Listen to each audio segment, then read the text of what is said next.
Welcome to the Insights to Communicate podcast with Adam Probalski, where market and opinion research come together with public affairs and PR.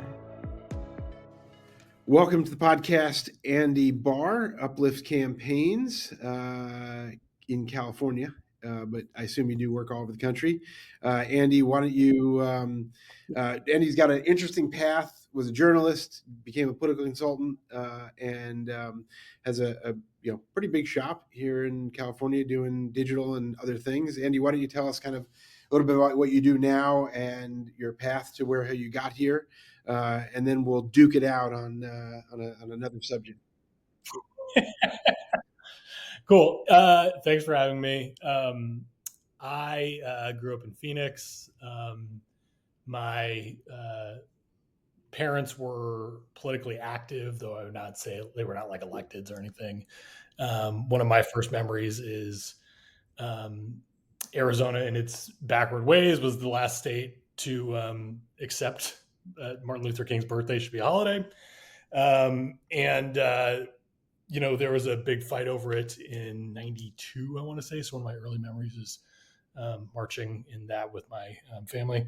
I got started in high school working as an intern on Janet Napolitano's 2002 gubernatorial campaign, where this definitely dates myself, but my job was to get contact information for all local rural radio stations, which at the time was a thriving business, and sort of like manage that contact base and make sure that was updated. And I sort of worked my way throughout. I wanted to work in politics, but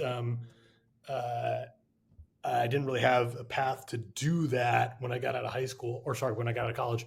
And instead, my only real skill set that I could offer was that I could write. So I started at the Hill newspaper, and I was at Politico for its like garage band days in 2008, 9, 10, and 11. I left in 11 because Arizona had passed this law, which I'm sure your listeners remember too, SB 1070, which was you could stop anyone for any time and ask for proof of citizenship, which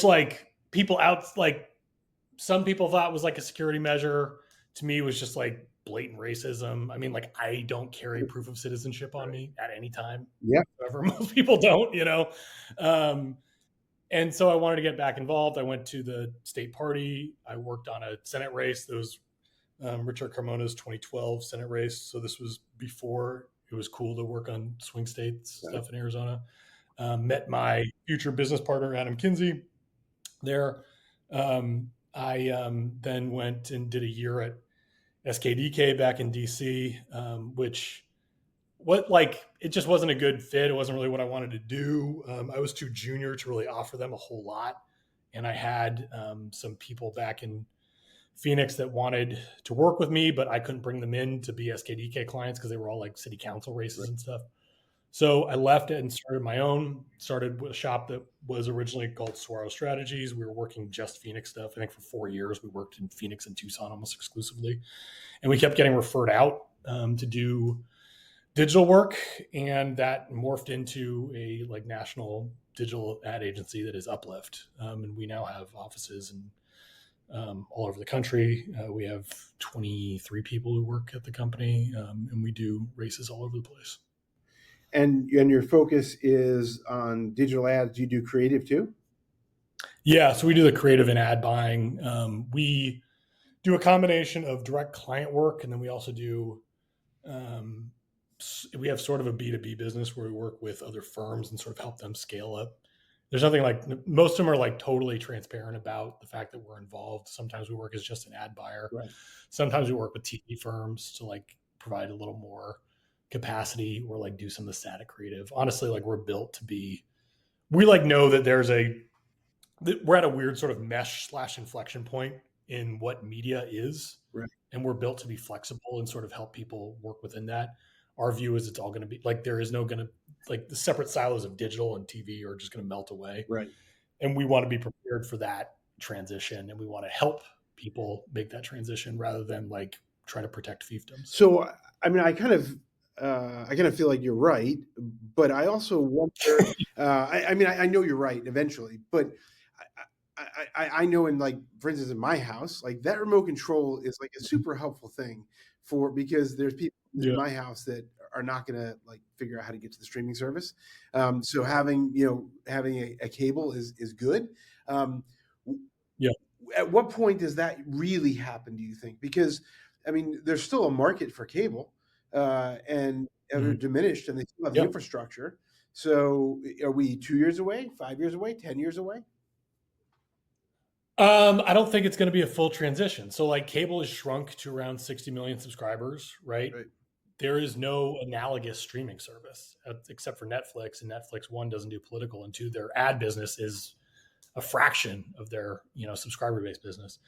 So like my guess is, we're going to be in this sort of weird middle ground for a long time where, cable and streamers sort of coexist, and you need to be able to buy across both, and none of them are going to be great answers to your questions, right? Like all of them are going to have, like, you can reach 15% of your audience on Hulu and 17 on, via your Comcast package, and like, 8 are on Peacock. Like I think we're moving to this like weird sort of like blended place. I mean, it's really similar to, the like cable cowboy days of like small tiny cable networks all competing in a DMA rather than like, Comcast or Cox or, whoever owning a whole DMA. I think it's going to be a lot more split up. Yeah. I mean, I just had this conversation actually with one of your competitors, a buddy of mine, earlier today, talking about how I have the need to have both cable or both broadcast and radio and digital on a project we're working on, and like how annoying it is to have to deal with like multiple buyers and have to coordinate all that. And so does that change? Like, are there shops like yours that just start doing TV and radio? Yeah. So what we're moving in that direction. We're building. We've built some tech to help us do cross media planning, and the way that we do it is we basically ingest data from all the various platforms plus public polling on where people are going. We're going to get access to some set top data and some other stuff to add to it. Wow. We use some pretty basic data science to tell us where we're likely to be able to reach people based on unique targets in a voter file, and then sort of like make plans accordingly. Inventory is not always going to match where you can reach people, right? Like our program's always going to tell you that like, YouTube and Hulu in some ways are going to be better than cable. Difference is cable can soak up a huge amount of ad impressions. Right. So like Hulu runs out in every competitive race, right? So like we're still going to be buying a fair amount of cable and all the other stuff. But what we're trying to do is like build the tech on that. We're building reporting tech, and then we're working to find a partner in the linear space because we want to be good at this right away, and either through like a joint venture or like maybe acquisition, like have a one single offering, not as like an empire building thing, but like I just want to we want to like break down the walls of like we want people to know that like we're telling them what we think is in their best interest, not like what's in our best interest, right? So like if we have a linear partner and we're making recommendations based on statistics rather than like me wanting more digital budget, like I feel like that's in the best interest. I think that's fantastic. I mean, it's fantastic from a campaign standpoint, and from the buy, the client standpoint. And so that makes a lot of sense to me. I mean, obviously it's kind of scary probably to your traditional media buyer and your digital buyer, people. It is, but like I kind of think both sides are wrong in this. Like I don't think digital is going to eat the world. Like linear is not going to disappear overnight, but like linear is hemorrhaging, but it's hemorrhaging from a huge base. Right. Right. So like, and digital is growing fast, but it's growing from a small base. Right. So like, or I shouldn't say digital is growing fast. I should say streaming is growing fast, but from a small base. So like there's going to be a meet point, but the meet point is going to be 50-50. It's not going to be, one eats the other. Fair enough.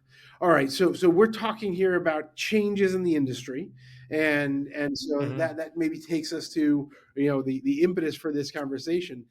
You wrote an article that was published in Campaigns and Elections, and I'm going to paraphrase, and you can kind of correct me. Basically saying, no, you kind of said it. You said like we shouldn't necessarily lionize hustle culture, Yeah. because we all have real lives, and like you and I both have kids, and there's other things happening Yeah. in our lives, and we shouldn't kind of normalize the 7 p.m. Can't call with the campaign manager, or necessarily, you didn't necessarily say it, but the weekend, the full Saturday or the full Sunday working in the office on a campaign, because Yeah. maybe it doesn't necessarily need that.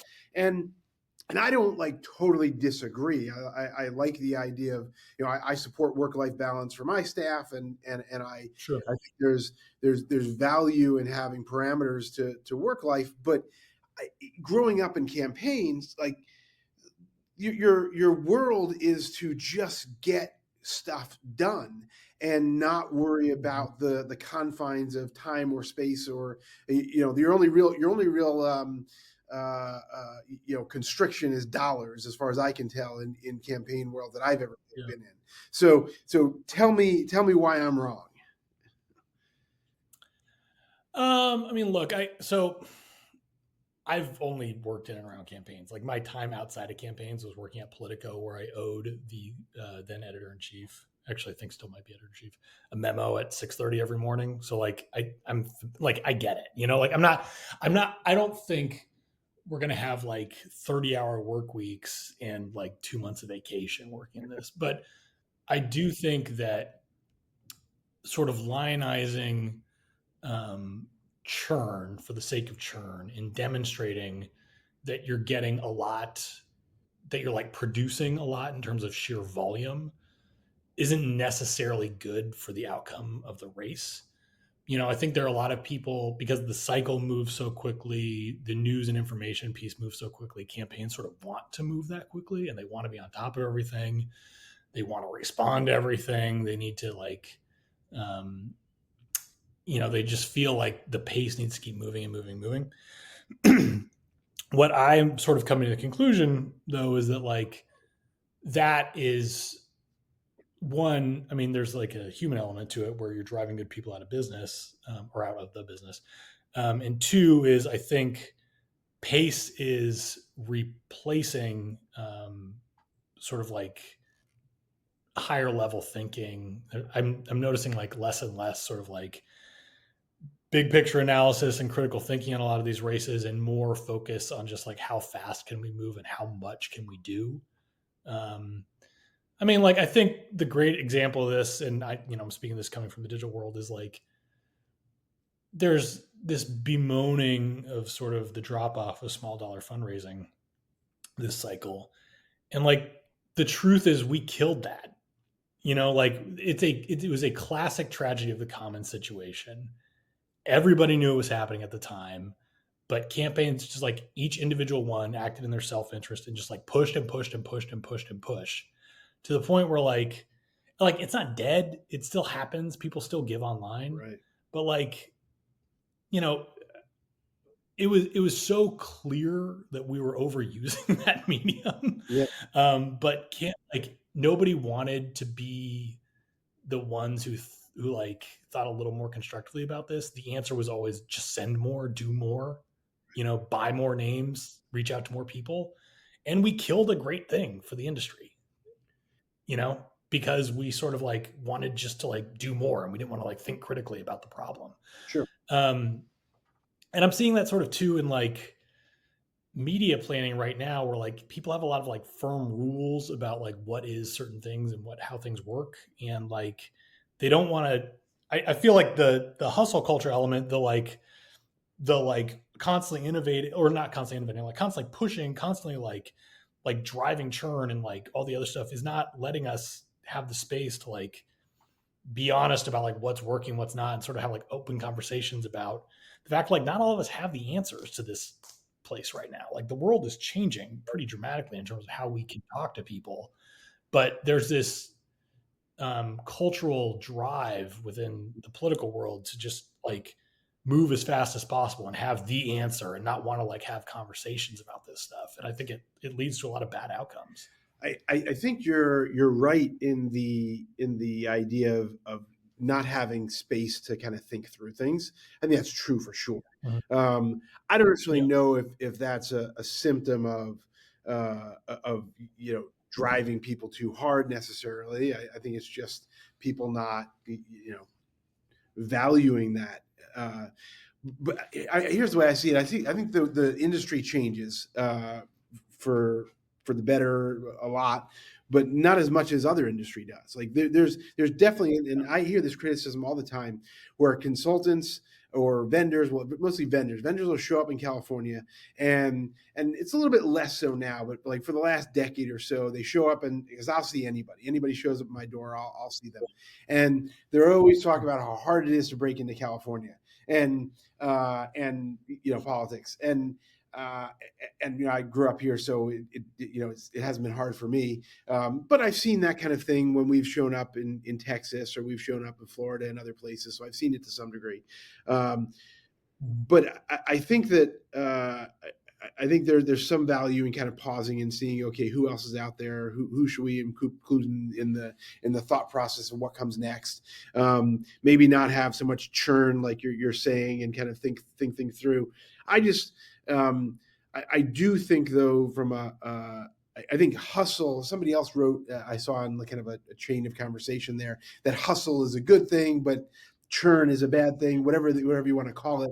I think we're sort of like nitpicking terms a little bit. Yeah. I would describe hustle culture as or I would describe the negatives of hustle culture as, demonstrating your value through the volume of what you do, Right. which can be volume of email, can be volume of communication, can be volume of concern, right? Like, I mean, a classic example of this, and everyone who works in this industry will identify with it, is every week there's a team consultant call, right? And you've got people on there. You got people like me who've been in the business for 20 years. You've got people who've been in longer. You've got people who are true experts in their field. And you have the candidate who's a highly accomplished person, the managers who are usually highly accomplished and smart people. And you only get together once a week for half an hour or whatever, and sort of discuss what you're going to do. Inevitably, these calls get taken over by can you believe this reporter tweeted this thing? We spent 25 minutes talking about that. Right. And then they'll kick it to me for an update on how the digital ad campaign is going. And we've delivered, let's, say millions of ad impressions that week. Everyone's like, oh, cool. Right. And we just move on, right. And there's it's because we focus on this sort of this ephemeral but feeling urgent stuff. Right. That I feel it shortchanges the actual strategy that goes into this. We're so focused on the day-to-day tactics because it gives us this feeling of doing something, when in reality we're ignoring the big picture stuff a lot of times, and we're letting the short term just eat time that's valuable. I think the most valuable resources on campaigns, the most valuable resource is time rather than money. You can do a lot if you use your time well. Sure. And the example I use all the time, in part, I am trained this way, but ballots just dropped in California here. I don't know when this is airing, but this is the beginning of February. Yeah. And I'm seeing a lot of campaigns who are just starting communicating. Some haven't started communicating. And this isn't a new thing. California has been voting by mail for a long time. 90% of the state votes by mail. Right. And around a quarter of the state will have voted by the end of this weekend, but and everyone knows this, right? Anyone who's done any work here knows this, but campaigns will let these small fires eat time leading up to this period. And then they're oh shit, people are voting. We got to talk to them. But if we were a little more deliberate and a little less focused on sort of the fake crisis of the day, maybe we would have done a little more better planning on this, maybe we would have gotten to some of this stuff a little earlier and actually spoken to people before they started choosing who they were going to elect. Yeah, I think one of the things I love about politics and public affairs is the people that are involved, like you and I, who have history in this business, bring the experience of that history. And we can Mhm. bring that kind of experience to the table and use that to our advantage. But I think there are professionals like us who do that and can inject a piece of history and use that as an illustration of how we should move forward. There are other people, and I know exactly who you're talking about because I work with one of those people every single day. And every different campaign has that one person that will bring up that piece of history that is totally irrelevant, but demonstrates that they're kind of smarter than everyone else, and they will lament that conversation, for it'll go on for, like you said, 20 minutes, and it'll eat up everybody else's part of the strategy session. So I get that. I think the way I looked at when we wrote your article was kind of this idea that we there's value in having younger or newer, not necessarily age wise, but newer people in the business kind of hustle. And then what happens is when you decide you don't want to do that anymore, is you either get out of the business or you become a consultant, or you model your business yourself in the way you want to do it. So like, you, instead of working campaigns or comms for the state party where you're on 24/7, you decided to start a business Mhm. and build a team and not have to be on 24/7.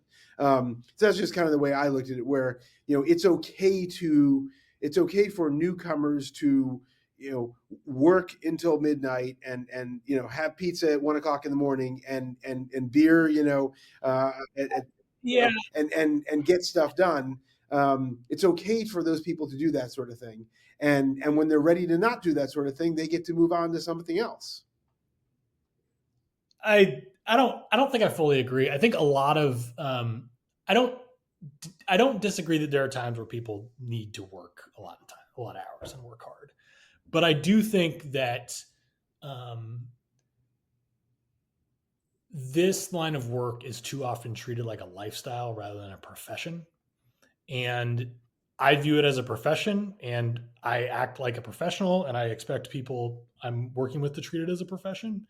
And when I say the lifestyle thing is, I find that, if you were to look at a day where a lot of people in this business, like let's say that they would say they work for 18 hours, like it's a lot of screwing around on nonsense.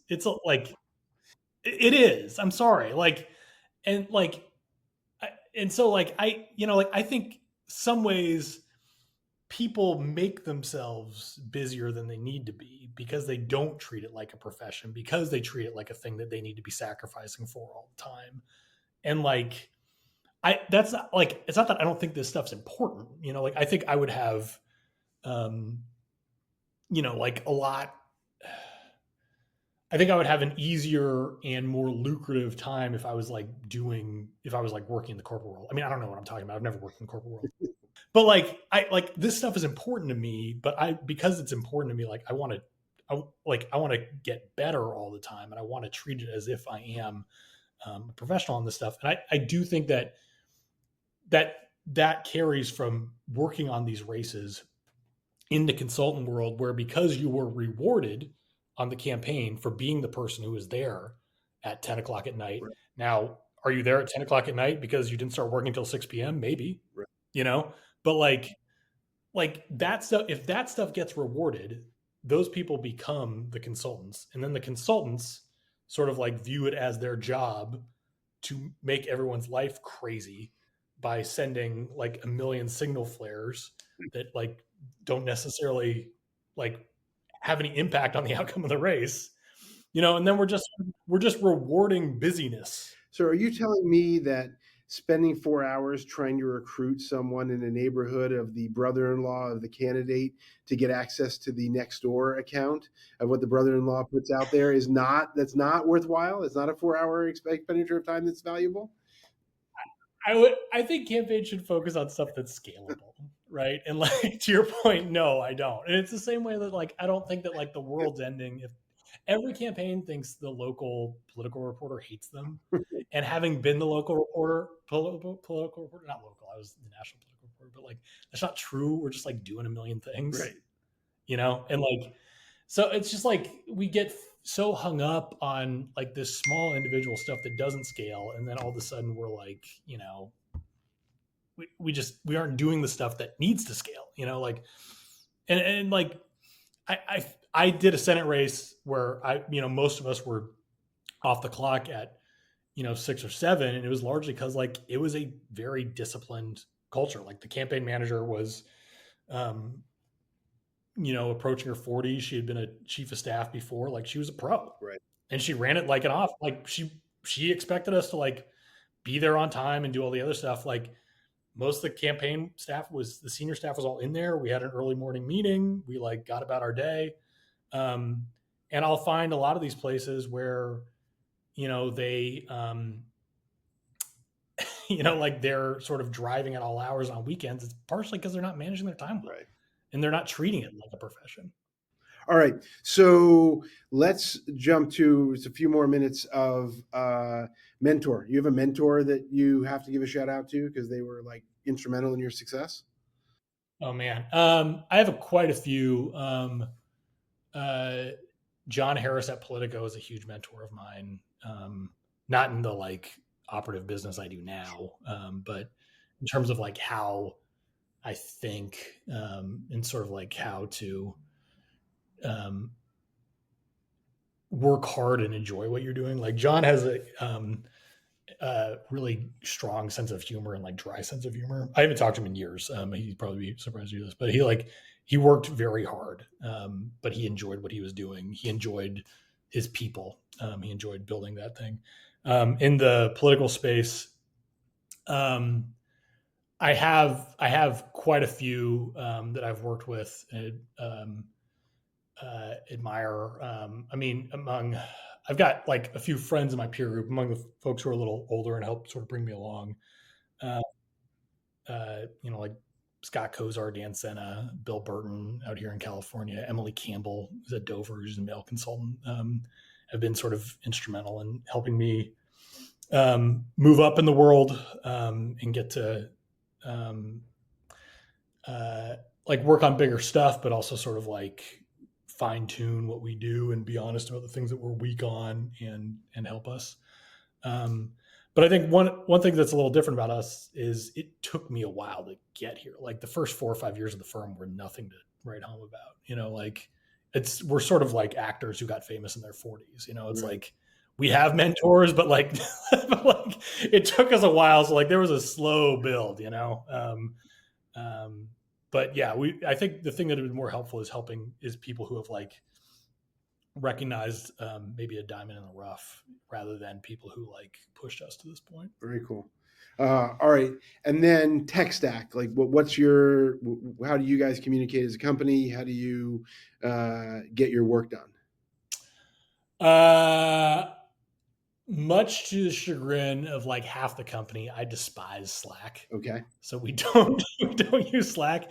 We're like, we are like Google enthusiasts through and through. So it's, Gmail, GChat, Google Docs, Sheets, etc. Right. I mean, that even goes to our data, like everything's in BigQuery, so we're sort of Google people throughout. Okay. And words to live by, the motto that you tell everybody?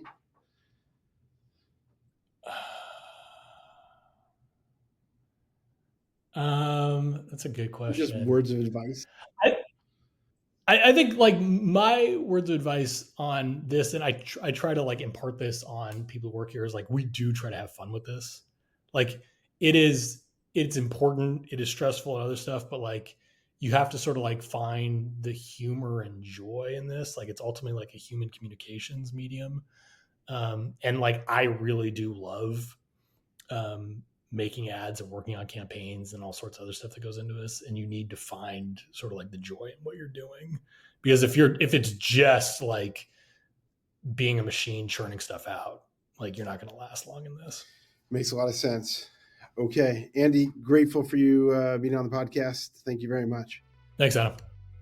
This has been Insights to Communicate with Adam Probalski, president of the woman and Latina-owned market and opinion research firm, Probalski Research.